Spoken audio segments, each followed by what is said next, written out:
सावन का महीना यानी शिव का महीना, शिव की भक्ति का महीना, शिव की पूजा अर्चन का महीना। सावन महीने में हम शिव की महिमा का गान करते हैं। मगर आज मैं आपको एक ऐसे शिव के महान भक्त की बात करूंगा कि जिन्हें हमें शिव भक्त से ज्यादा अवतार या भगवान की दृष्टि से देखते हैं या मानते हैं, और इसी कारण से हमें उनकी आंतरिक शिव भक्ति का पता नहीं चलता। और वह है भगवान श्री राम। रामायण में रावण की शिव भक्ति के बारे में तो हम सब जानते हैं कि रावण बहुत बड़ा शिव भक्त था। मगर राम की शिव भक्ति, उनकी आंतरिक जो शिव भक्ति है, इसका हमें पता नहीं चलता। इसका कारण उन्हें हमें शिव भक्त से ज्यादा भगवान की दृष्टि से देखते हैं, और इनकी भक्ति का कोई बाह्य आडंबर हमें नहीं देखने को मिलता। हम भगवान कृष्ण को बहुत बड़ा नाटकी कहते हैं, मगर राम भी उनसे कम नाटकी नहीं थे, और इसीलिए तो हमें उनकी यह आंतरिक शिव भक्ति का हमें पता नहीं चलता। मगर जैसे जैसे मैं आपको उनके कुछ जीवन प्रसंग के बारे में बात करूंगा, कुछ बातें बताऊंगा, तो आप भी कहेंगे, अवश्य मानेंगे कि राम भी कृष्ण से कम नाटकी नहीं थे। राम की शिव भक्ति देखने के लिए उन्हें हमें एक साधारण मनुष्य की दृष्टि से देखना पड़ेगा। जब तक हम राम को भगवान की दृष्टि से देखेंगे, तब तक उनकी शिव भक्ति का हमें पता नहीं चलेगा। मगर एक साधारण मनुष्य से वो अपनी शिव भक्ति के द्वारा अपने मन को शिव में समर्पित करके कैसे महान अवतार बने, कैसे भगवान कहलाए, यह मैं इस वीडियो के पीछे मेरा उद्देश्य है, यह बताने का इस वीडियो के पीछे मेरा मकसद है। तो इनके जीवन के मैं एक दो प्रसंग आपको बताऊंगा। बाहर से साधारण और सांसारिक दिखने वाले राम, अंदर से वह पूर्ण योगी थे। उन्होंने शिव भक्ति के द्वारा अपने मन को पूर्ण योग में समर्पित कर दिया था। वह पूर्ण रूप से शिव में समर्पित थे। उनके मन में कोई सांसारिक भोग, वासना या लालसा हमें नहीं दिखाई देती। वह पूर्ण रूप से संतुष्ट थे। उनका मन उनके अधीन था, उनका मन संतुष्ट था। और जिसका पहला परिचय हमें सीता स्वयंवर के प्रसंग में देखने को मिलता है कि जब सीता माता का स्वयंवर होने वाला था, तो वह अपने गुरु विश्वामित्र के साथ केवल देखने को ही गए थे।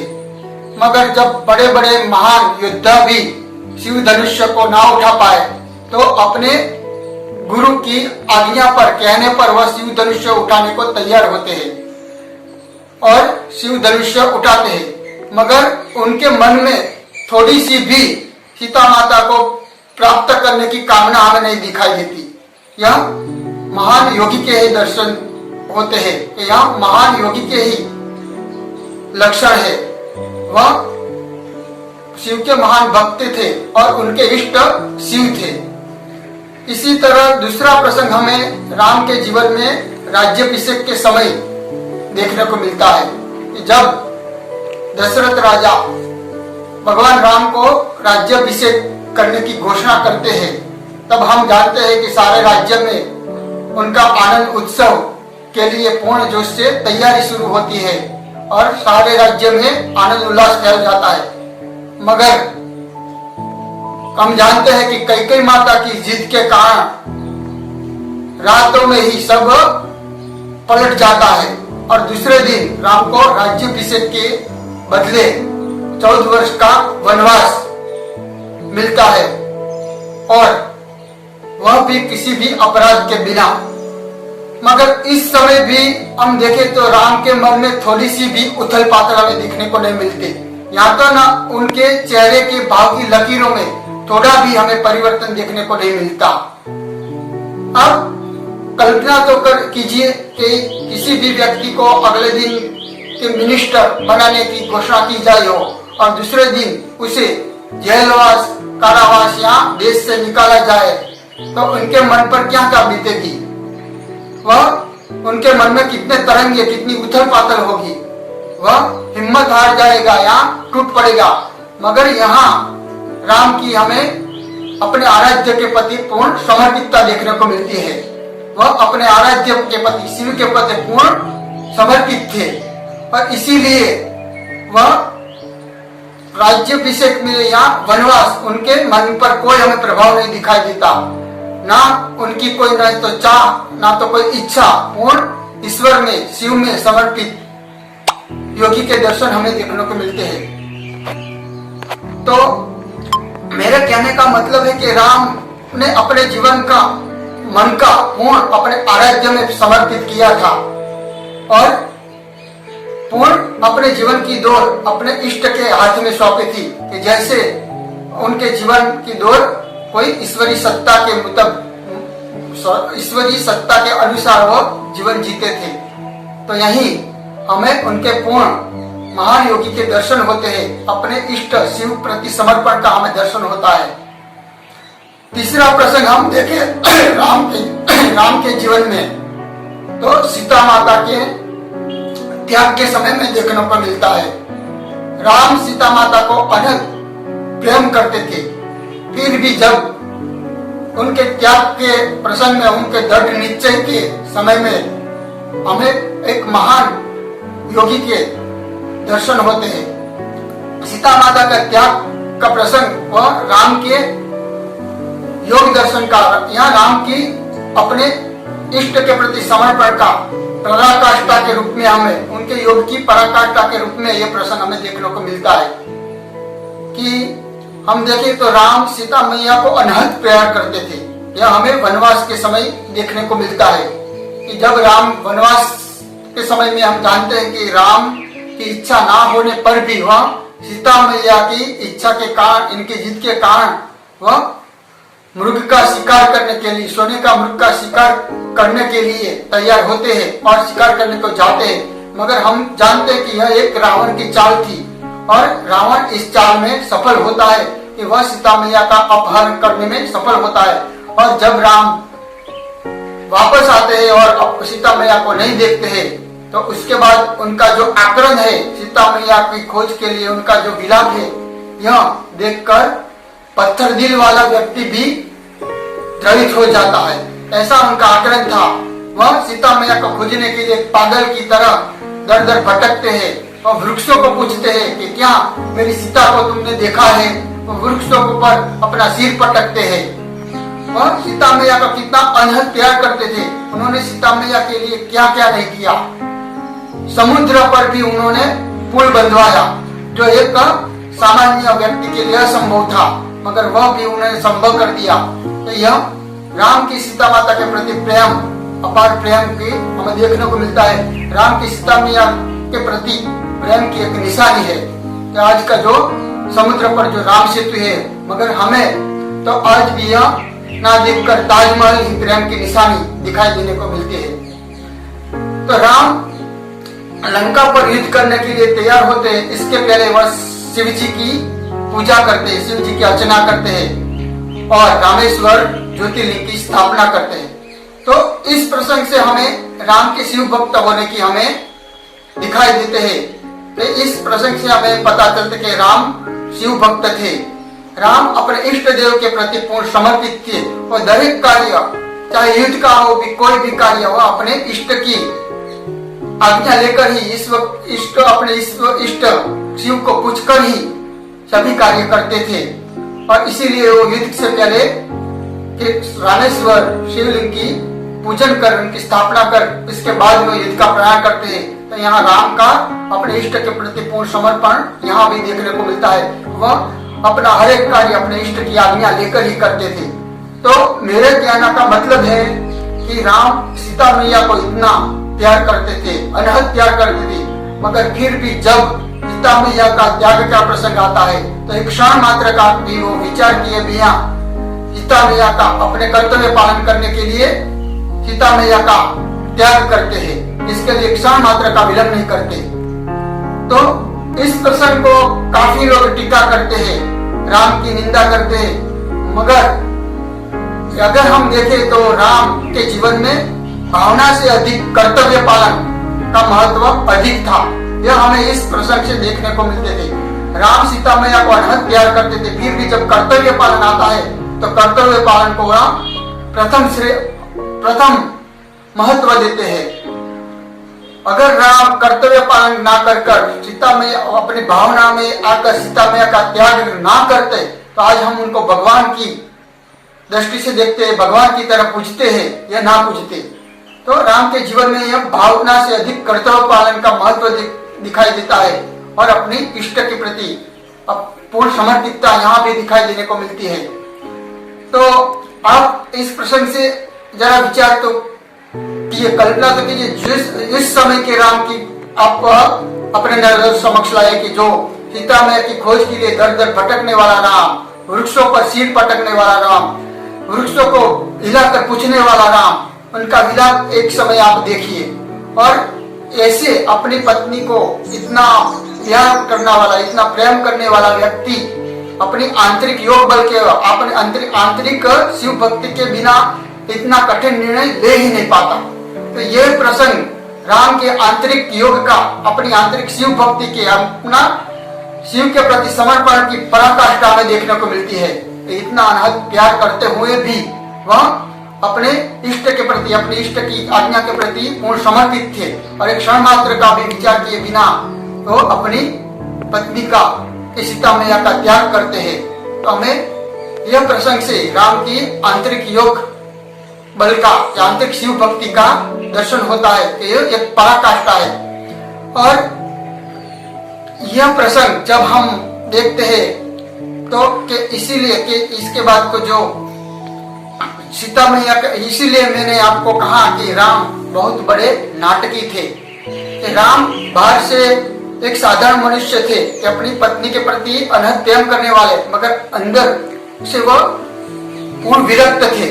यह हमें इस प्रसंग से देखने को मिलते हैं। इसलिए इस प्रसंग से बड़े बड़े लोग धोखा खा जाते हैं कि एक समय सीता मैया को जब दर दर भटकते हैं सीता मैया की खोज में, तो यह प्रसंग के हम देखें तो सीता मैया का प्रति इतना प्यार देखकर माता सती, शिव की पत्नी सती भी राम का यह प्रसंग देखकर भटक जाती है और उनकी राम की परीक्षा लेने के लिए तैयार हो जाती है कि कोई भ्रम, अंदर से राम विरक्त थे मगर बाहर से हम देखें तो राम सीता मैया का विलाप देखे तो एक साधारण मनुष्य की तरह में दिखाई देते हैं। और इस प्रसंग को देखकर बड़े बड़े लोग भी भ्रमित हो जाते हैं और यहाँ तक कि सती माता भी राम की परीक्षा लेने के लिए तैयार हो जाती है। तो ये इसीलिए मैंने कहा तो बाहर से राम एक साधारण मनुष्य की बात हमें दिखाई देते हैं मगर अंदर से वो पूर्ण विरक्त थे, महान शिव भक्त थे, पूर्ण योगी थे। और इसीलिए मैंने कहा कि राम कृष्ण से भी अधिक नाटकी थे। बाहर से हम देखें तो साधारण मनुष्य दिखाई देते हैं मगर अंदर से वह अपने आराध्य के प्रति, शिव के प्रति, अपनी के आराध्य के प्रति पूर्ण समर्पित थे। तो यह प्रसंग से हमें देखने को मिलता है। तो मेरे कहने का मतलब है कि राम को हम शिव भक्ति की दृष्टि से देखना हो तो हमें एक साधारण मनुष्य की दृष्टि से उनको देखना पड़ेगा। एक साधारण मनुष्य से अपनी शिव भक्ति के द्वारा शिव भक्ति करके वह कैसे महान बने, कैसे महान अवतार कहलाए, यह हमें राम की आंतरिक भक्ति हम देखेंगे तो ही पता चलेगा। राम भगवान थे या नहीं इसकी झंझट में मैं नहीं पड़ता, अवश्य भगवान होंगे, मगर अगर हम उनको भगवान की दृष्टि से देखेंगे तो उनके आंतरिक जो गुण है, उनका जो विकास है हम नहीं देख पाएंगे और उनके यह गुण हमारे जीवन में नहीं आ पाएंगे। तो हम सभी शिव की भक्ति तो काफी करते हैं, बाह्य पूजा अर्चना पूजा, मगर शिव की भक्ति कैसी होनी चाहिए, अपने आराध्य के प्रति कैसे समर्पण होना चाहिए, यह हमें राम के जीवन में से इनकी ये शिव भक्ति से पता चलेगा। और हम तभी हम वो जान पाएंगे, इनको आंतरिक शिव भक्ति का हमें तभी हम देख पाएंगे, उनको भगवान की दृष्टि ना देखकर साधारण मनुष्य से वह अपनी आंतरिक शिव भक्ति के, अपनी आंतरिक शिव सत्ता के प्रति कैसे समर्पित थे, यह हम देखेंगे तो ही उनकी इस शिव भक्ति का हमें पता चलेगा। तो इस श्रावण का महीना आता है, श्रावण महीने में हम भगवान की शिव की पूजा अर्चना तो करते हैं, मगर सच्ची पूजा अपने आराध्य के प्रति, शिव के प्रति पूर्ण समर्पण, यही सच्ची पूजा है। और ऐसी भक्ति हम करें, ऐसी भक्ति हमारे जीवन में आए कि मेरी जीवन की डोर प्रभु के हाथ और मेरी पतन की डोर शिव के हाथ, तभी हम कहलाएंगे कि अपनी कोई इच्छा नहीं, अपनी कोई चाह नहीं, पूर्ण शिव में समर्पित हुआ एक जीव। यही राम के जीवन में हमें देखने को मिलता है कि एक सच्चा भक्त कैसे होना चाहिए, नहीं अपनी कोई चाह, नहीं अपनी इच्छा, अपनी आराध्य के सत्ता के प्रति पूर्ण समर्पित। वह जैसे हमें जीवाए, जैसे हमें रखे, जैसे हमारे जीवन को चलाए, सब हमारे जीवन की डोर उनके हाथ में। तो हमारा जीवन भी अपनी आराध्य के प्रति, अपने इष्ट के प्रति ऐसे समर्पित हो, तभी हम सच्चे भक्त कहलाएंगे। और इस सावन के महीने में इस तरह भक्ति करेंगे।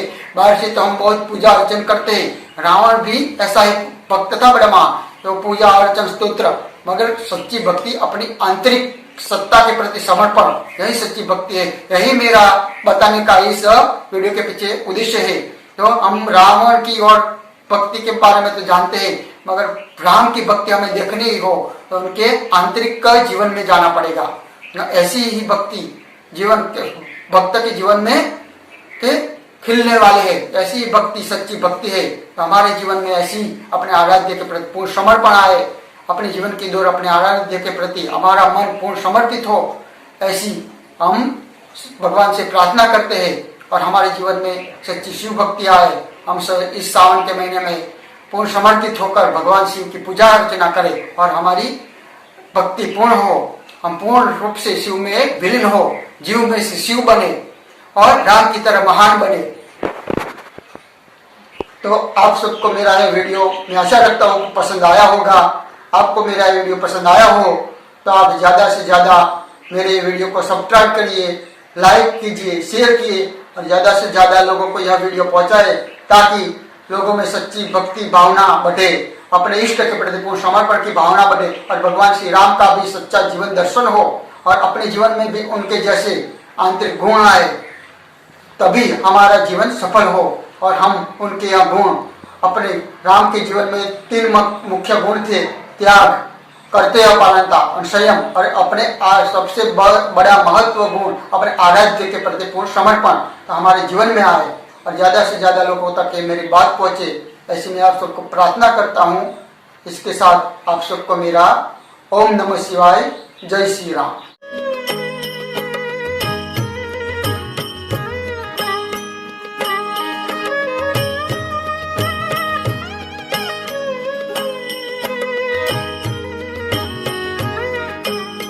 शंभु शरणे पड़ी मागू घड़ी ये घड़ी कष्ट का